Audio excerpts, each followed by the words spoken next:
Glória a Deus. Primeiro livro dos Reis.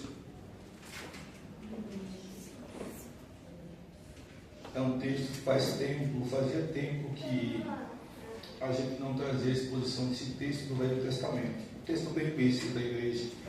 Capítulo número 17. Glória a Jesus. Primeiro livro dos Reis, capítulo de número 17.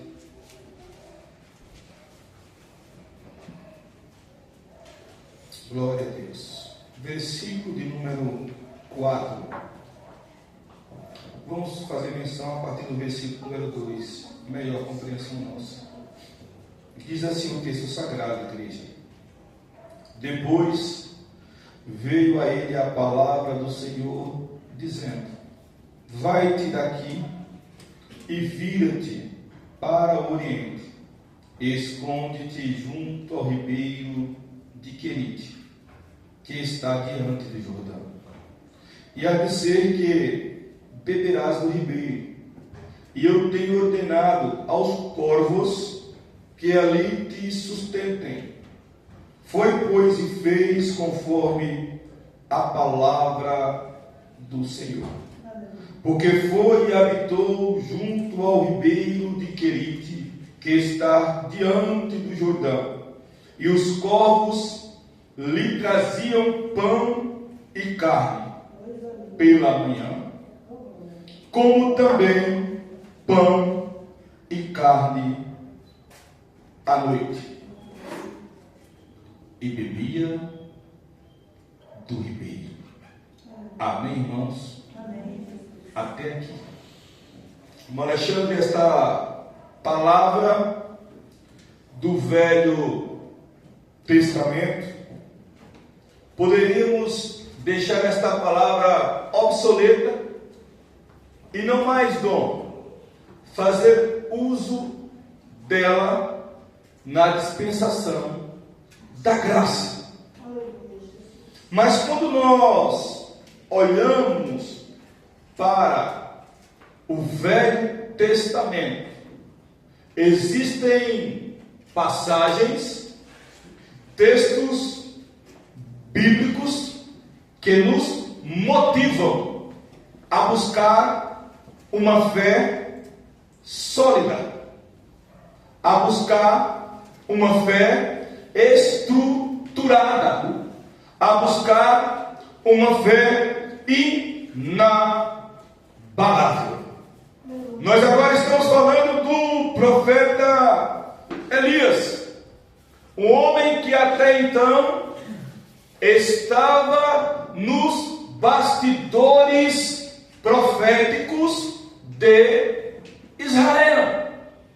E é muito interessante que ele aparece nesse primeiro livro dos Reis como se fosse de repente chamado por Deus, incomodado por Deus, talvez a sair da sua vida pacata, até então sossegada diante dos homens, para cumprir algo da parte do Senhor.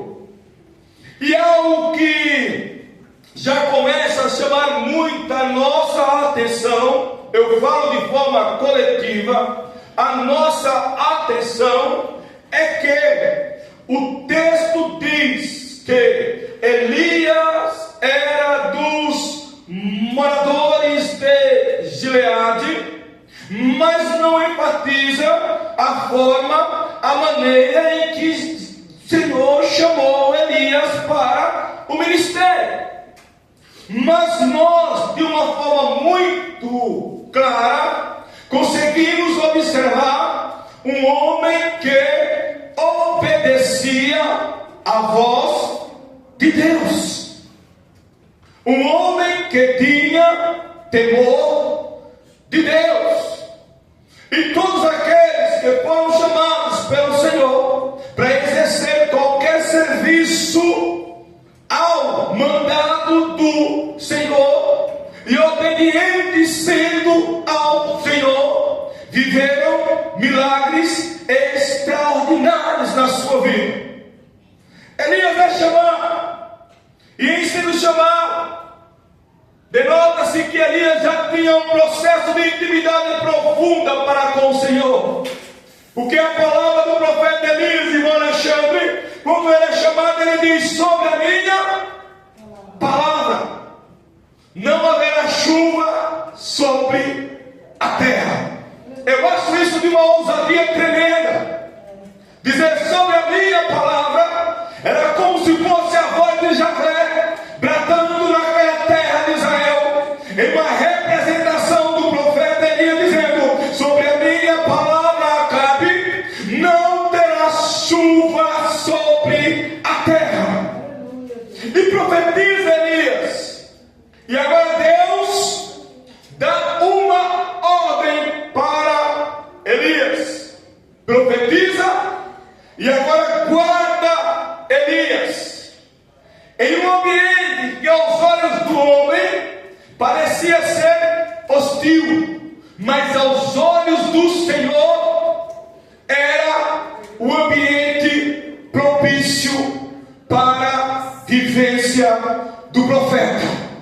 Porque no ambiente em que Deus está presente é o melhor ambiente. Não importa a aparência humana, porque muitos estão dentro de um palácio, mas Deus não está lá. Outros estão dentro de uma choupana e a glória do Cordeiro presente está lá. Não é o ambiente, é quem está no ambiente. Não é o ambiente, é quem faz morada no ambiente. Porque não adianta, irmão, conquistar todos os reinos da terra sem a presença dele. Não adianta conquistar todos os bens da terra sem a presença do Eterno. E Elias vai, fica imaginando aquele homem indo para o rio Querite, não murmurando, mas obedecendo. E o princípio, irmão, de ter uma vida em paz com Deus, entenda, em paz com Deus é a obediência. E quando eu falo uma vida em paz com Deus, não tira de mim e de você as guerras. E quando eu digo uma vida em paz com Deus, não tira de mim e de você os processos desérticos da nossa caminhada. Mas uma coisa eu tenho certeza, e aqui está um exemplo vivo, que se no deserto eu estiver, comigo Ele estará. Bendito seja o nome santo do Senhor. E Elias vai para o rio Querite, monta a sua tenda na beira do ribeiro. O texto não diz se Elias teceu algum questionamento: Jeová, o que eu vou comer? Jeová, qual será a minha porção matinal e noturna? Não, simplesmente ele vai. Existem alguns personagens na Bíblia que saltam o nosso fôlego de tanta fé e devoção a Deus.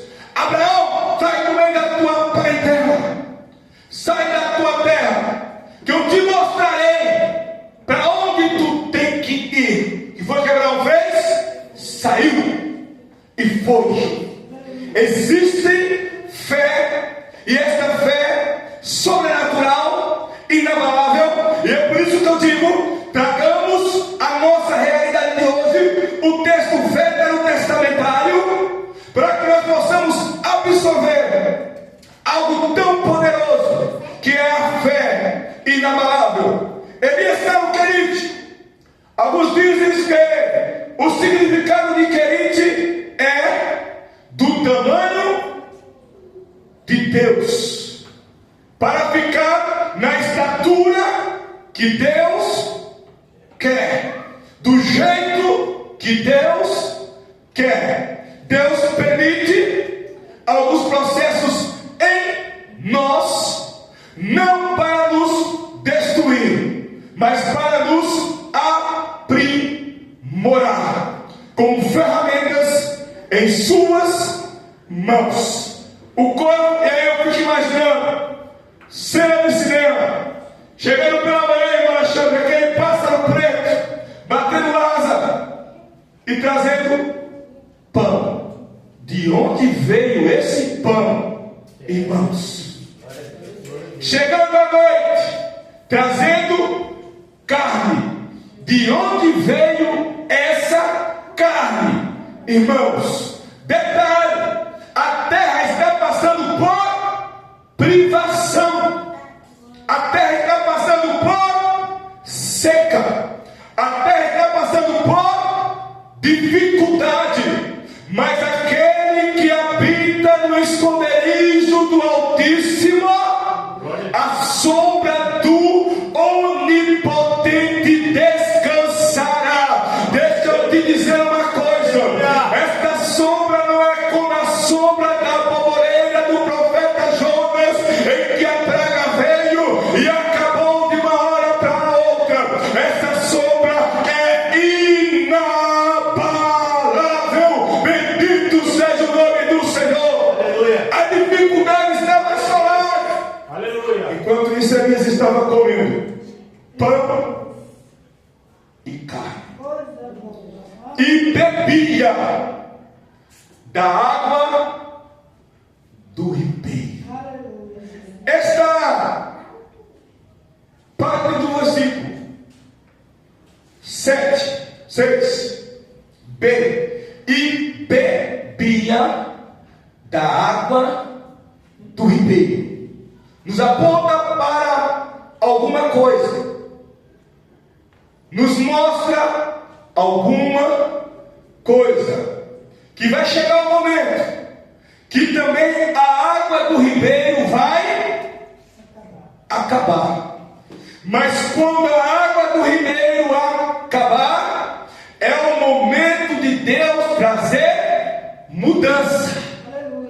É o momento de Deus levar a ambiente diferente. Porque quem chamou foi Deus, quem capacitou foi Deus, quem enviou foi Deus, e quem sustenta é e sempre será Deus.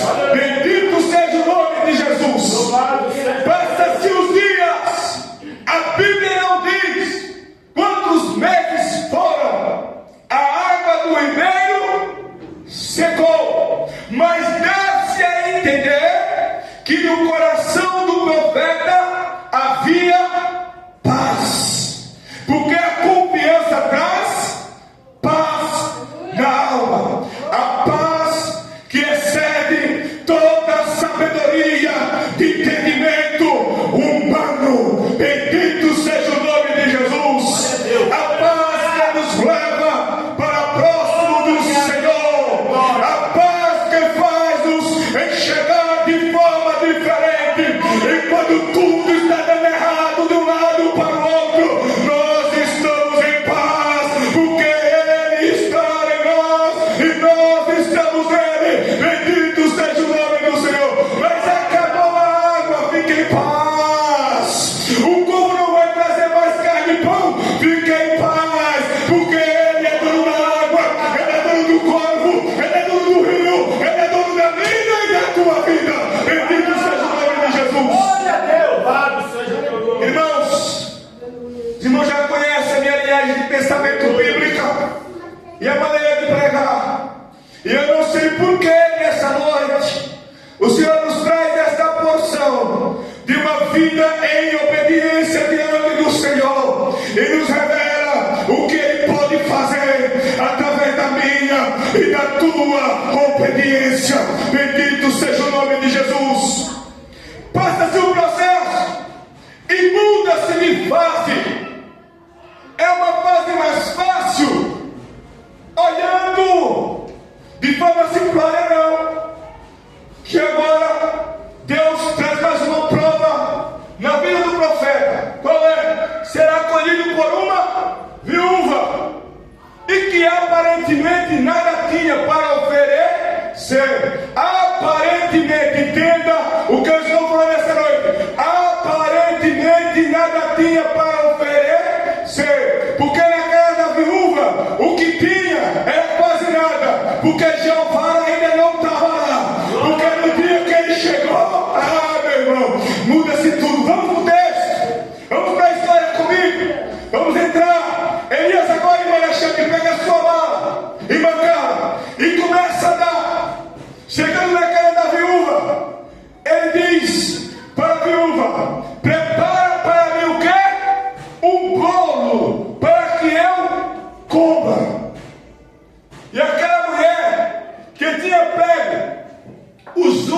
gravetos. E aí eu quero que os irmãos entendam uma coisa: quando Deus está no negócio, é abençoado aquele que está dentro do propósito e aqueles que estão ao seu redor. Aleluia. Bendito seja o nome do Senhor Jesus. Elias pede o pão para aquela mulher. Tá bom, vou fazer o pão, que o que eu tinha aqui é para me fazer comer, eu e meu filho, depois nós íamos. Ô irmão, vocês estão pegando a mensagem? Glória a Deus. Nós íamos, ia.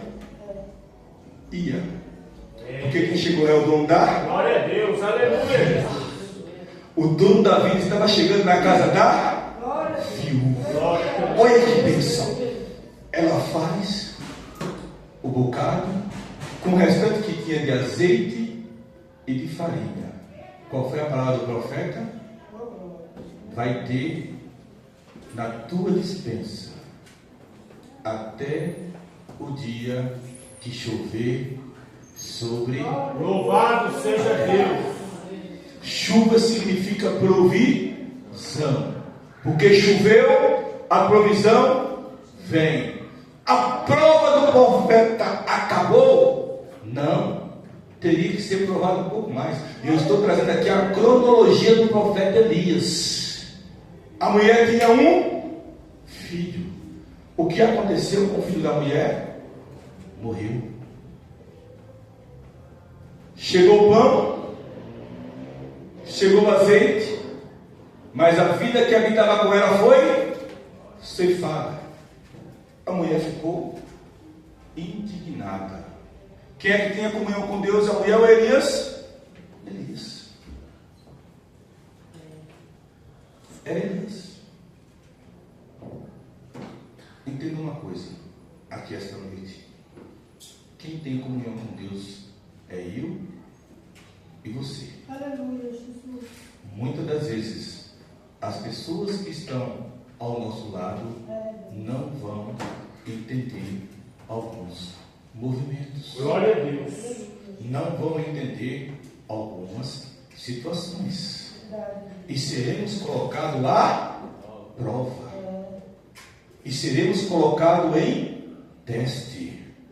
A Bíblia diz que Elias agora vai e faz com aquele jovenzinho o que ele tinha que ser feito, e entrega-o novamente para a sua mãe. E aí ela fala: verdadeiramente tu é o quê? Homem de Deus. Glória a Deus. Homem de Deus. Aleluia, Jesus. Que não volta atrás. Homem de Deus que não retrocede. Homem Glória a Deus. de Deus que entende o seu chamado. Homem de Deus que sabe a quem tem servido. Homem de Deus que não baixa a cabeça. Homem de Deus que reconhece o seu valor e que não deixa de portar o nome do seu Senhor. Elias parou por aí? Não. Mais uma fase da vida do profeta passa. E agora vem um novo desafio. Ele precisa se encontrar novamente com Acabe. Isso aqui é a cronologia da vida de Elias. E encontrando com Acabe, agora é hora da chuva voltar. Eis o novo desafio. Ele sobe no lugar alto, dobra o seu joelho e começa a orar. O que é que ele diz para o seu moço? Olha para a banda do... E o que vês? É muita fé. O moço chega para ele e fala: estou vendo nada. Você não está, mas eu estou. Glória a Deus. Aleluia, Jesus. Por dentro ele está falando: você não está, mas eu estou.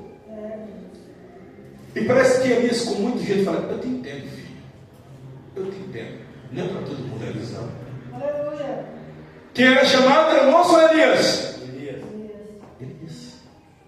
Você é o seu servo. Vai lá 7 vezes. Vai e volta, vai e volta, vai e volta, vai e volta. Na 7ª vez ele chega. Profeta. Aleluia, Jesus. Olha a expressão do moço. Eu vejo uma pequena nuvem. Ou seja, eu vejo uma pequena nuvem da banda do mar. Do tamanho da mão de um homem. Aleluia, Deus. Ele era servo do profeta, ele não era profeta. O profeta já viu uma chuva. O menino só via pequena, do tamanho da mão do homem. Tem que falar do tamanho da mão do homem. Porque falou, profeta, eu vejo uma nuvem que vem subindo da banda do mar e realmente vai chover. Não, eu vejo uma pequena nuvem. Glória a Do Deus. tamanho da mão do homem. Ô irmão, você está entendendo um negócio? Quem é chamado é você. Quem tem que ver é você. Você vê o que quem não é chamado não vê. Você enxerga o que quem não é chamado não enxerga. Está entendendo um negócio aqui essa noite, meu irmão? Louvado seja o nome de Jesus. Então às vezes a gente fica bravo com algumas coisas, porque a gente quer que as pessoas vejam o que nós estamos vendo, mas não vai ver. E não vendo vai dizer, eu vejo uma pequena nuvem, mas nós estamos enxergando a chuva, a terra molhada. Bendito seja o nome do Senhor. Aleluia, Deus de provisão. Aí ele diz, vai lá e fala para Acabe aparelhar os carros e sair correndo, porque vai cair água com força. E de repente diz o texto bíblico, cronologia da vida de Elias, tá? Céu se transforma, nuvem negra para tudo quanto é canto, e Deus ainda dá para Elias uma unção tão tremenda que Acabe sai na frente, mas chega por último, porque a unção estava sobre Elias. Vocês estão entendendo essa noite que isso aqui é para aumentar a nossa fé. Elias agora, ele tem um novo desafio na sua vida. Elias precisa enfrentar um grande desafio. Porque aqui nós estamos falando sobre coisas materiais por enquanto, mas Israel estava passando por um declínio espiritual tremendo. Quem estava reinando era Jezabel, com os profetas de Baal e com os profetas de Azera. E Elias agora fala, eu não fui chamado só para essas coisas, agora tem um grande desafio: restabelecer o culto a Deus. E aí ele vai desafiar no Monte Carmelo, o monte do concerto, os profetas de Baal. E os irmãos já conhecem a história. É Baal ou é Deus? Lembra nós falando sexta-feira sobre as influências da cultura para dentro da igreja? Israel estava contaminado com as influências da cultura pagã. Já não prestava culto a Deus. E Elias era um profeta para trazer. Os irmãos já pararam para pensar que os profetas do Antigo Testamento, até mesmo do Novo Testamento, no livro histórico de Atos dos Apóstolos, são diferentes dos profetas de hoje? Porque normalmente o profeta vem trazer conserto para a nação. Tanto é que o texto do Velho Testamento diz que aonde não há profeta, o povo perece. Porque o profeta vem trazer conserto. E Elias fala, Monte Carmelo, monte do conserto, leva todos os profetas lá, só ficou eu. Ele achando que só tem ficado ele, né? Porque o próprio Abadia já tinha escolhido 100 na cova, que 50 era alimentado com pão e água. E Deus revela depois que tinha 7.000 joelhos que não tinham se dobrado a Baal. Então tinha muito profeta escondido naquela região lá. Mas Elias estava em evidência. Era o momento do profeta Elias. O momento profético era de Elias. E aí o grande desafio do Carmelo: morre-se todos os profetas, e Elias agora ele é perseguido. O que eu quero trazer aqui essa noite é que na caminhada de um servo do Senhor há muitas fases a serem vividas. Não é só glória, não é só apogeu, há também dissabores e dificuldades para aqueles que servem ao Senhor. Aqui após o cenário do Monte Carmelo, Elias começa a andar, e em um determinado momento ele diz: o que para satisfazer o seu servo? Fique aqui, porque daqui por diante é eu e o Senhor. Ele se acolhe debaixo de um arbusto e pede a sua morte. Irmãos, ele viu o céu se trancar por 3 anos, viveu a fase de ser alimentado pelos povos, viu o azeite da viúva e a farinha não secar até chover sobre a terra, viu o filho da viúva ser ressuscitado, viu o agir de Deus no Carmelo, no altar do concerto, e agora, diante da ameaça de uma mulher endemoniada, Elias vai andando e pede a sua morte, deitado debaixo de um pé de árvore. Deus desistiu de Elias? Não. O propósito ainda não tinha terminado. Dá pão e alimenta o profeta e diz: anda pelo deserto 40 dias e 40 noites, porque eu estou te esperando no Horebe. Entenda, tempo acabou. Carmelo, monte do concerto. Horebe, monte da revelação. Tu esteve no concerto, Elias? Estive, Senhor, e saí da guerra bem ferido. Segura, que eu vou te alimentar e encontro contigo lá no Horebe. No Horebe eu falarei contigo. Glória a Deus. Oh, irmão, eu acho lindo isso aqui.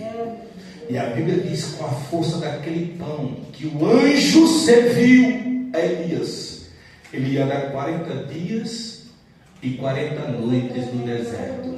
E chegando no deserto, ele entra dentro da caverna. Aleluia, Jesus. Momento a sós, momento de reflexão. Vence os movimentos, e os movimentos, e os movimentos. E não era Deus. É Jesus. Depois vem a voz mansa e suave, perguntando para Elias: o que fazes aí, Elias? O que perguntemos? Ele se envolve naquela capa e sai para fora, porque ele entendeu que ali era a voz de Deus. A história você já conhece. Ele sai dali e unge rei, unge profeta, até ser assunto aos céus. O que eu quero dizer com essa mensagem aqui esta noite? Primeiro, obedecer a Deus é melhor do que sacrificar. Segundo, obedecer a Deus me faz viver situações que em desobediência jamais eu viveria. Obedecer a Deus me faz ser sustentado por Ele. Obedecer a Deus me leva a ambientes que eu não poderia por mim mesmo estar. Sejamos, meus irmãos, obedientes ao Senhor. O Senhor já tem preparado para os seus algo muito mais além do que nós possamos imaginar. Sejamos obedientes ao Senhor, nosso Deus. Bendito seja o nome de Jesus. Até aqui.